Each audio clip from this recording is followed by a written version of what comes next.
Mukhang may niluluto o pinaplanong bagong proyekto ang Kim Pao. Narito at panoorin.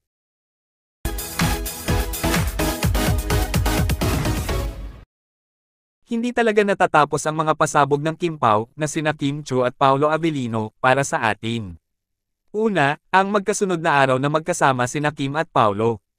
At ang sumunod naman ay ang dinner date ng Kim Pao kasama ang overall head of content ng View Philippines na si Miss Garlic Garcia. At ayon nga sa mga haka-haka o spekulasyon ng mga netizens, ay mukhang may pinaghahandaan o may nilulutong bagong proyekto di umano para sa Kim Pao. At baka eto nga, ay may kinalalaman sa nakakabitin at palaisipan na wedding invitation, kung saan, ang petsa na nakalagay ay September 29, 2024. Alam naman natin marami nga ang nabitin sa What's Wrong with Secretary Kim, dahil sa petsa na nakalagay sa wedding invitation. Kaya nag-aabang nga ang mga fans, kung meron nga bang magaganap na special project sa September 29 o dito nga ba magaganap ang grand wedding ni na Secretary Kim at BMC. Kayo, anong masasabi nyo tungkol dito? Just comment down below.